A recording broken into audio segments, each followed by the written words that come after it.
All right, they can hear me. Hello, Rory. Hello, Doug. How are you? I'm good. How are you? Good. Nice to see you. Good to see you. Okay. Thank you. So Jim, Gagne, we good on your end? Yeah, look good. Thanks. Okay. All right. Well, we will go ahead and get started. I'd like to welcome Rory McIlroy, 2012 BMW Championship winner.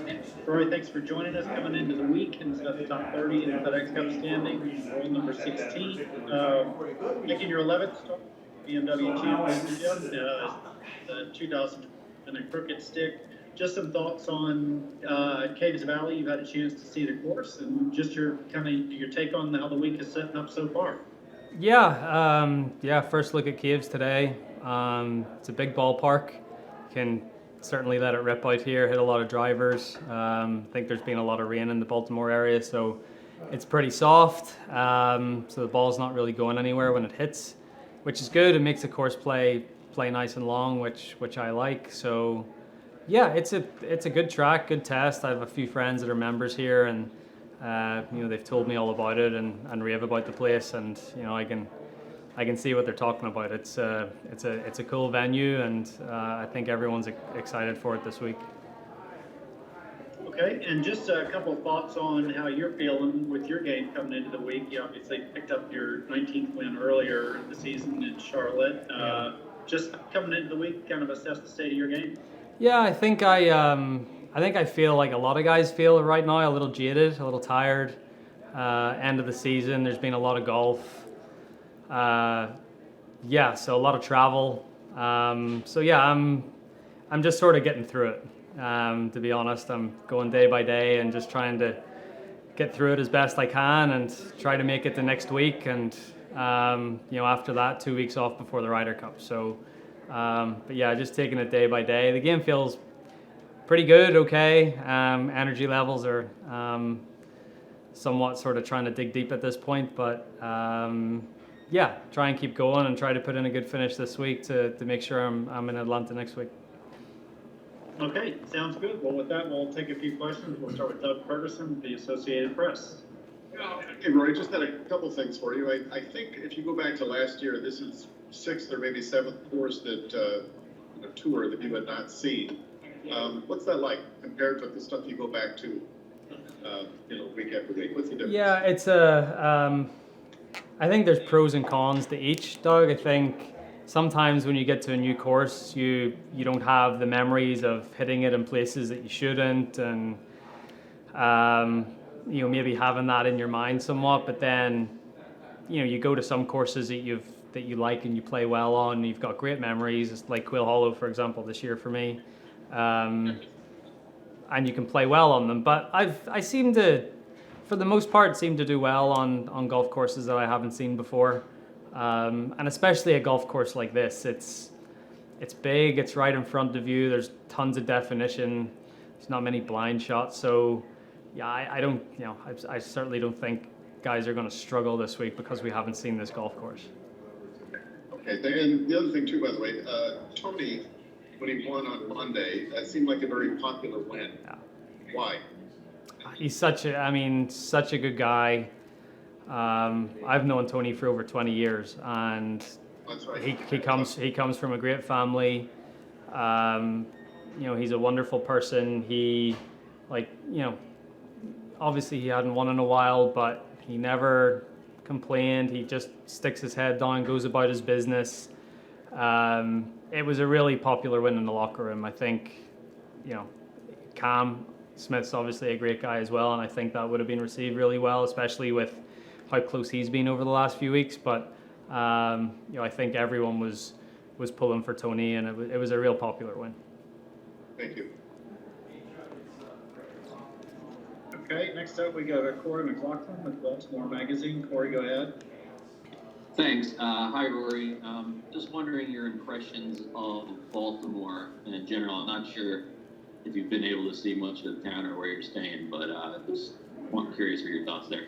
Yeah, I saw the airport for about 10 minutes yesterday, and then I drove straight here, and I'm staying on property, so I can't really give you much of an answer on that one. I can tell you that Caves Valley's beautiful and where we are this week, but I've never been to Baltimore before, and I haven't made it down, I haven't made it downtown yet this week, but hopefully at some point I will. Thanks. Okay, Rory, next we go to Bernie McGuire with Daily Record. Bernie. Oh, I'm just going to unmute myself. Rory. Yeah, we got you, Bernie. You're good. Royce, hi. Look, there's a young girl in your life about to have a birthday. Just wondering, looking back on the 12 months since Poppy was born, how's life changed? Like priority-wise, family life, home life, all that sort of stuff? Yeah, I mean, it's changed a lot. I want to spend a lot more time at home. I wanted to get home even in between these two events. So flew down from New York Monday night, so I could get a night in my own bed Monday. Spend a few hours with her yesterday, a few hours with her and Erica, and then I flew up here yesterday afternoon. So any chance I get to get home, especially at this point in the season when we've been away so much, I'm going to take it. But you have to manage your time a little better, and you have to be a little more efficient with what you do. And I think it's obviously it's a big adjustment for anyone, but it's been great. I mean, it's the most fulfilling thing I think you'll ever do in your life, and nothing can replace that feeling. I've got it all ahead of me, Royce, but can I ask you about one other young lady? Your reaction to Leonie Maguire getting picked for the Solheim Cup, first Irish girl, as you know, and just maybe quickly on the back of that question, just the impact of Irish women's golf in general. Yeah, I think I saw the news yesterday that Leona's on the Solheim Cup team, and I think it's wonderful. I got to spend a little bit of time with her in Tokyo, and I think as well, like from back home, Leona's, both the girls, but especially Leona was sort of earmarked for success for a long time. Sort of child prodigy coming up. She sort of went through all the ranks, Curtis Cup, and then now into the Solheim Cup, and she's been putting some really good scores together. Obviously shooting that great round at the last day at the Evian. I mean, she's been playing well. I think her selection is well deserved, and it's just another stepping stone in the right direction for her. So it's a great achievement, and I certainly don't think this is I think she's just getting started. Thanks, Royce, for your time, okay? Thank you. Okay, we go now to Dylan the Chair, golf.com. Dylan. Hey Rory, yeah. When it comes to late summer kind of dog days like you were talking about, what is the most tiring or monotonous part of the week-to-week preparation? I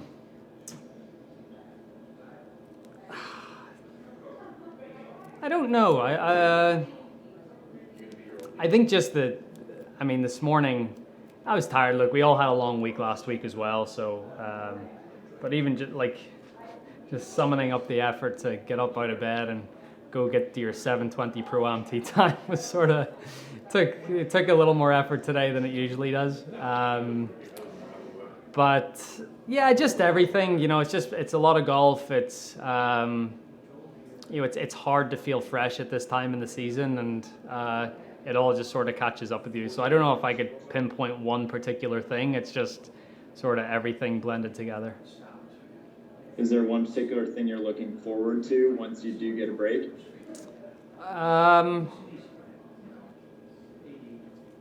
Yeah, I mean, just not traveling for a little bit. I'm gonna take a bit of time off after the Ryder Cup, and that'll be nice. And then it's been this is my since we came back after the sort of COVID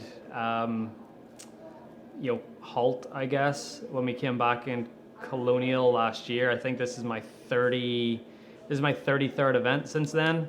Next week will be 34, and then Ryder Cup 35. So that all that in the space of 15 months it's a lot of golf. It's probably too much for me. I've played more than I probably should have, and feel like it's just sort of all caught up with me. All right, sleep well. Thank you. Okay, we go now to Luke Cardenine with golf.com. Luke. Hey Rory, what's up? Hey, look. I was curious, you were on the range for like ages yesterday, working really hard. Just curious, like what those practice sessions look like and what what are you trying? Yeah, so I needed to try to get into a new 3-wood and into a new driver. I threw my 3-wood onto the New Jersey Turnpike off the 9th hole yesterday, or on Monday. So I was without a 3-wood coming here. And the driver I just felt was spinning a little too much last week. So I just needed to get into something that wasn't spinning as much. And that was really it. So going through a bunch of different heads and shafts and stuff as you saw yesterday, and feel like I landed on a good driver and got a pretty good 3-wood too. So that was the purpose of yesterday's range session. Wait, and sorry, you said the 3-wood went where exactly? I mightn't have reached the road, but I threw it into the trees off the 9th tee at Liberty National. So if someone wants to go get a 3-wood, there's one in there somewhere. Awesome. I'll be right back. Thanks, Rory. Okay, we got two more. Shane Ryan will start us off with Golf Digest. Hey, Rory. Just talking about the kind of energy deficit you feel right now. It occurs to me that you learned in Hazeltine, and I guess all the way back in the Dyna, that playing a Ryder Cup in America takes a ton of energy, and it can be incredibly taxing. Is that a concern to you at all?